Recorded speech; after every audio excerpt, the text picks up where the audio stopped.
ప్రతిపక్ష సభ్యులు ఏదైతే అంశం లేవనెత్తిందో రాఘవ కన్స్ట్రక్షన్స్ కు సంబంధించి ఈ రాఘవ కన్స్ట్రక్షన్స్ కు నోటీస్ ఇచ్చింది.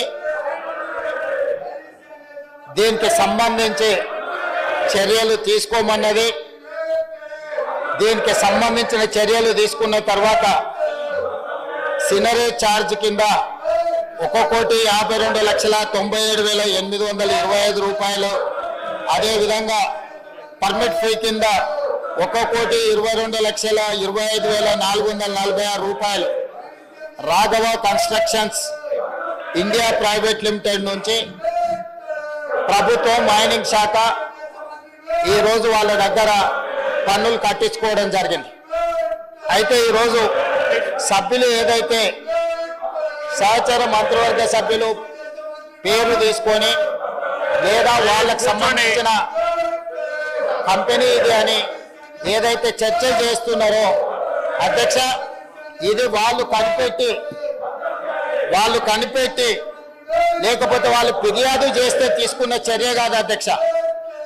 మా ప్రభుత్వము ఈ assistant director of mines and geology Rangareddy జిల్లా మా ప్రభుత్వమే దీనికి సంబంధించిన వివరాలు సేకరించి ఆ సంస్థకు నోటీస్ ఇచ్చి ఆ సంస్థ నుంచి రాష్ట్ర ప్రభుత్వానికి రావాల్సిన బకాయిలను తీసుకోవడమే కాకుండా దీనికి సంబంధించిన అనుమతులను కూడా పరిశీలించండి, చర్య తీసుకోండి అని చెప్పి మా ప్రభుత్వం చర్య తీసుకున్నది. ఇందులో ప్రతిపక్షం ఫిర్యాదు కానీ లేకపోతే ఇంకెవరైనా ఇక్కడ తప్పిదం జరుగుతుంది, ఇక్కడ ఎవరో మంత్రులకు ఇందులో పాత్ర ఉందని మాకెవరు ఫిర్యాదు చేయలేదు అధ్యక్ష. నేను ఇవాళ ఒకటే మాట చెప్పదలుచుకున్నా, సభ్యులు ఏదైతే వివాదం లేవనెత్తాలని ఒక మంత్రి మీద బురద జల్లాలని వాళ్ళ అక్కసు అసూయ వాళ్ళు అనుకున్న పైరవీలకు ఆ మంత్రి సహకరించడం లేదని ఆ మంత్రి మీద ఒత్తిడి తీసుకురావాలి, ఆ మంత్రిని బ్లాక్ మెయిల్ చేయాలని కొంతమంది సభ్యులు ఏదైతే ప్రయత్నం చేస్తున్నారో బ్లాక్ మెయిల్కి ప్రభుత్వం భయపడదు. ఇలాంటి బ్లాక్ మెయిల్లు ఇంకెక్కడైనా జరుగుతాయేమో కానీ ఈ ప్రభుత్వం దగ్గర జరగదు. ఈనాడు ఏదైతే 2008-2025 నాడు ఎన్విరాన్మెంటల్ ఇంజనీర్ కానీ ఇతర అధికారులకు ఫిర్యాదు చేసిందే మా ప్రభుత్వం, ఆదాయాన్ని రాబట్టిందే మా ప్రభుత్వం. కాబట్టి మేము నోటీస్ ఇచ్చి మేము రాష్ట్ర ప్రభుత్వానికి రావాల్సిన ఆదాయాన్ని రాబట్టుకొని మిగతా అనుమతులకు సంబంధించి ఇతర అధికారులకు ఫిర్యాదు చేసిందే ఈ ప్రభుత్వము, మా అధికారులు. కాబట్టి వీళ్ళు కొత్తగా ఇందులో కనిపెట్టి కానీ నిజంగానే మా మంత్రులకు ఇందులో పాత్ర ఉంటే ఈ నోటీస్ ఇవ్వడం కానీ ఈ నోటీస్ మీద పన్నులు వసూలు చేయడం కానీ ప్రభుత్వం చేస్తుంది అధ్యక్ష. రాఘవ కన్స్ట్రక్షన్స్ ప్రైవేట్ లిమిటెడ్ లో మా మంత్రి గారికి ప్రత్యక్షంగా సంబంధం ఉంటే ఈరోజు ఈ నోటీసులు ఇచ్చి ఈ ప్రభుత్వ ఆదాయాన్ని రాబట్టుకునే ప్రయత్నం ఎక్కడైనా ఏ ప్రభుత్వం అయినా చేస్తుందా? వాళ్ళ ప్రభుత్వంలో ఎప్పుడైనా చేసిందా అధ్యక్ష? ఈరోజు మా ప్రభుత్వము రాష్ట్ర ప్రభుత్వం ఆదాయానికి ఎక్కడ కూడా రూపాయి గండి పడకూడదు, ప్రతి రూపాయి రాష్ట్ర ఖజానాకు చేరాలి అని ఈ రోజు మా ప్రభుత్వం మా అధికారులు నిజాయితీతో మా మంత్రులు చిత్తశుద్ధితోని చేపట్టిన చర్యల వల్ల ఈ రోజు రాష్ట్ర ప్రభుత్వానికి ఆదాయం వచ్చింది. అయినా వివాదం చేయాలి, బ్లాక్మెయిల్ చేయాలి, ఆ మంత్రిని బెదిరించుకోవాలి, ఆ మంత్రి ద్వారా పైరవీలు చేసుకోవాలని ప్రయత్నం చేసిన వాళ్ళు పైరవీలు చెల్లుబాటు కాకపోవడం వల్ల ఈ రోజు ఆ మంత్రి మీద బురద జల్లే ప్రయత్నం చేస్తారు. వాళ్ళు అడుగుతున్నారు విచారణ కావాలని. అధ్యక్ష, తమరి ద్వారా ప్రతిపక్షానికి తెలంగాణ ప్రజలకు నేను మాట ఇస్తున్నా, విచారణ ఆదేశించడానికి మా ప్రభుత్వం సిద్ధంగా ఉంది. ఆనాడు సిరిసిల్ల శాసనసభ నియోజకవర్గంలో నేరేళ్లలో ఇసుక లారీ ఎక్కించి తొక్కిచ్చి చంపి అక్రమ ఇసుక రవాణా చేసిన సంతోష్ రావు వాళ్ళ తండ్రి రవీందర్ రావు గారికి సంబంధించిన నేరేళ్ల ఇసుక మాఫియా మీద విచారణ చేయడానికి మా ప్రభుత్వం సిద్ధంగా ఉంది. అదేవిధంగా అధ్యక్ష, survey number 168 Sirisha geo granites దీనికి సంబంధించి ఆంధ్రప్రదేశ్ కు సంబంధించిన ఒక ఎక్స్ ఎమ్మెల్యేను బెదిరించి అక్కడ స్లోగన్లు ఇస్తున్న గతంలో మైనింగ్ శాఖ మంత్రిగా పనిచేసిన వ్యక్తి ఏదైతే వాళ్ళ మైనింగ్ లీజు రాపించుకొని అక్రమంగా మైనింగ్ చేసిండో దీనికి సంబంధించిన దాని మీద విచారణ, అదేవిధంగా మిడ్ వెస్ట్ గ్రానైట్స్ కు సంబంధించి ఈ రోజు రెవెన్యూ మంత్రి గారిని బ్లాక్ మెయిల్ చేయాలని ప్రయత్నం చేస్తున్న ఏ శాసనసభ్యుడైతున్నాడో వాళ్ళ తమ్ముడి పేరు మీద ఇల్లీగల్ గా మైనింగ్ చేసుకొని వారి దగ్గర మైనింగ్ శాఖ ఉన్నప్పుడు ఏదైతే illegal mining mid west granites కు సంబంధించి ఏదైతే దోపిడీ జరిగిందో వాళ్ళ తమ్ముడినే స్వయంగా పెట్టి ఈ దోపిడీకి పాల్పడ్డాడు మిడ్ వెస్ట్ గ్రానైట్స్ మీద విచారణకు ఆదేశిస్తాం అధ్యక్ష.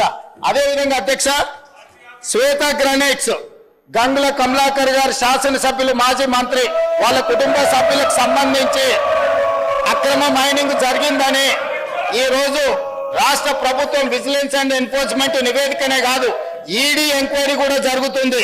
కాబట్టి శ్వేత గ్రానైట్స్ కు సంబంధించి శాసనసభ్యులు గంగుల కమలాకర్ గారి కుటుంబ సభ్యులకు సంబంధించిన ఇల్లీగల్ మైనింగ్ మీద ఈ రోజు విచారణ ఆదేశించడానికి మేము సిద్ధంగా ఉన్నాం అధ్యక్ష. అదే విధంగా గాయత్రి గ్రానైట్స్ వద్దిరాజు రవిచంద్ర ఏదైతే అతని కంపెనీ మీద మొత్తం నోటీసులు ఇచ్చి ఫైన్లు పెనాల్టీలు వేసి అతను లొంగ తీసుకొని వాటిని మళ్ళీ తగ్గించి ఆర్బిట్రేషన్ లో తగ్గించి అక్రమంగా గాయత్రి రవి గ్రానైట్స్ ఏదైతే రాపించుకుందో రాజ్యసభ సభ్యుడు గాయత్రి రవిచంద్ర వద్దిరాజు రవిచంద్రకు సంబంధించిన అక్రమ మైనింగ్ల మీద ఈ రోజు విచారణ వేయడానికి మేము సిద్ధంగా ఉన్నాము అధ్యక్ష. ఈ రోజు ఇప్పుడు నేను చెప్పిన నేరెళ్లకు సంబంధించిన ఇసుక మాఫియా మీద, శ్వేత గ్రానైట్స్ కు సంబంధించిన దాని మీద, గాయత్రి గ్రానైట్ కు సంబంధించిన దాంట్ల మీద, అదే విధంగా శిరీష జియో గ్రానైట్స్ కు సంబంధించిన విషయంలో మిడ్ వెస్ట్ గ్రానైట్ కు సంబంధించి హరీష్ రావు గారు సొంత తమ్ముడు మహేష్ రావు గారు వారు మంత్రిగా ఉన్నప్పుడు దోపిడీకి పాల్పడ్డాడు. దీనికి సంబంధించి అదే విధంగా ఈ రోజు వాళ్ళు ఏదైతే ఆరోపణ చేస్తుందో, ఏదైతే ఈ రోజు రాఘవ కన్స్ట్రక్షన్ సంబంధించినో వీటన్నిటి మీద రాష్ట్ర ప్రభుత్వం తరఫున సిబిసిఐడి విచారణకు నేను ఆదేశిస్తున్న అధ్యక్ష. అందరి నిగ్గు తేలుస్తా. కొల్లగొట్టింది మీరు. 5 ఏళ్లు హరీష్ రావు గారు, 5 ఏళ్లు కేటీఆర్ గారు ఈ శాఖ నిర్వహించి వేల కోట్ల రూపాయలు కొల్లగొట్టి ఈ రోజు ఇసుక మాఫియాను నడిపి ఇప్పుడు మాట్లాడుతున్న శాసనసభ్యులు ఇసుక మాఫియాలో ఇసుక దోపిడీలో భాగస్వాములు. ఈ రోజు ఇసుకకు సంబంధించి మేము పెంచిన ఆదాయం ఈ కళ్ళ ముందు ఉంది అధ్యక్ష. ఈ రోజు మేము పెంచిన ఆదాయంతో రాష్ట్రానికి పెరిగిన ఆదాయం టోటల్ గా నేను ఇప్పుడు చెప్తాను అధ్యక్ష. ఇసుక శాండ్ది 2024-25లో 721 కోట్ల రూపాయల ఆదాయం ఉంటే ఈసారి మేము 25-26లో 972 కోట్ల రూపాయల ఆదాయాన్ని పెంచి 35% ఆదాయాన్ని పెంచిన అధ్యక్ష. ఇసుక మాఫియా నడిపింది వీళ్ళు, దోపిడీకి పాల్పడ్డది వీళ్ళు. ఈ రోజు వాళ్ళే అంటున్నారు కన్స్ట్రక్షన్ కుంటుపడింది, రియల్ ఎస్టేట్ దెబ్బతిన్నది. మరి రియల్ ఎస్టేట్ దెబ్బతింటే ఇసుక ఏమైనా బుక్కుతున్నామా అధ్యక్ష? ఇసుక ఏమైనా వండుకొని బిర్యానీ తింటున్నామా? ఆనాడు మేము 2024-25లో తీసుకొచ్చిన ఆదాయం కంటే మేము ఈరోజు 35% పెంచినాం అధ్యక్ష.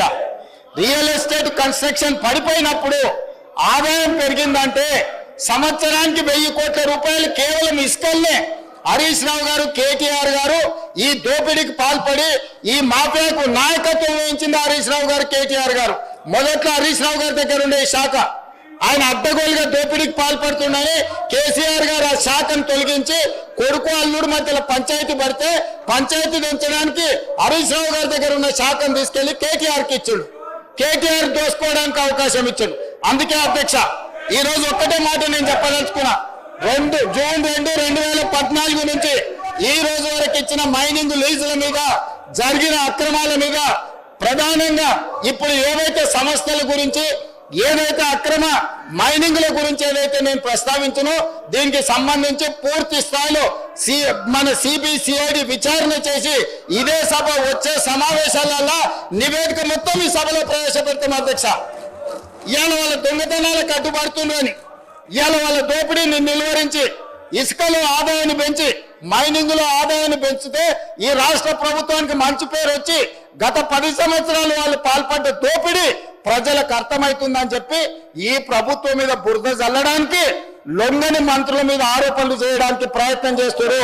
మీరు ఏం బురద చల్లినా ఇక్కడ భయపడ్డాడు ఎవరు లేడు.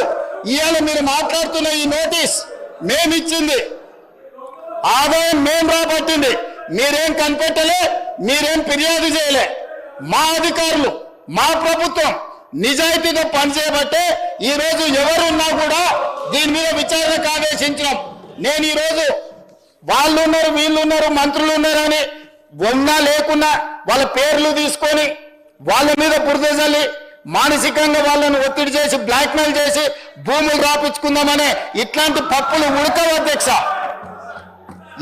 ఆ కంపెనీలో మంత్రి గారికి కానీ మంత్రి గారి కుటుంబానికి సంబంధం లేదని ఆ మంత్రి గారు గతంలోనే చెప్పిండు. వీళ్ళు నిజ నిర్ధారణ కమిటీ అని అక్కడికి వెళ్ళి వీరంగం చేసిండ్రు. అప్పుడే ఆ మంత్రి గారు స్పష్టంగా నాకు నా కుటుంబానికి సంబంధం లేదు అని చెప్పిండు. బంధువులు దూరపు బంధువులు ఎవరిని చూసినా తెలంగాణ రాష్ట్రంలోనే కాదు అధ్యక్ష, ఆంధ్రప్రదేశ్లో కానీ తెలంగాణలో కానీ ఏ రెడ్డి అయినా ఇంకో రెడ్డికి దూర బంధువు ఉంటాడు, లేకపోతే దగ్గర బంధువు ఉంటాడు. సొంతం అన్నదమ్ములకే ఆదాయాల పంపకాలలో తేడాలు వస్తున్నాయి. అంతెందుకు అధ్యక్ష, కల్వకుంట్ల తారక రామారావు గారు, కల్వకుంట్ల కవితారావు గారు, వీళ్ళిద్దరు కల్వకుంట్ల చంద్రశేఖరరావు గారు పిల్లలే కదా అధ్యక్ష. ఆదాయ పంపకాలలో తేడాలు వస్తే సొంత చెల్లినే ఇంట్లో నుంచి మెడలు వాటి బయటకు నెట్టించారు. సొంత అన్న చెల్లెలకే ఆస్తి తగాదాలుంటే పొంగులేటి శ్రీనివాసరెడ్డి పొంగులేటి కుటుంబ సభ్యులు ఎవరికో బంధువులకు వ్యాపారం ఉంటే పొంగులేటి శ్రీనివాసరెడ్డికి ఏం సంబంధం అధ్యక్ష? మీలాక సొంత చెల్లెని ఇంట్లోకెళ్ళి ఎలగొట్టి పార్టీలకెళ్ళి ఎలగొట్టి దోపిడీకి పాల్పడ్డ మీరు ఈ రోజు వారి బంధువులకు దూర బంధువులకు వ్యాపారం ఉందని చెప్పి శ్రీనివాసరెడ్డి గారికి ముడిపెట్టి శ్రీనివాసరెడ్డి గారిని బెదిరించి లొంగ తీసుకోవాలని ఏదైతే ప్రయత్నం చేస్తుందో ఇది దిక్కుమాలిన చర్య. ఇలాంటి దిక్కుమాలిన ప్రయత్నాలు చేయకండి. ఈ దిక్కుమాలిన ప్రయత్నాలతోనే మీకు ఏమి ప్రయోజనం ఉండదు.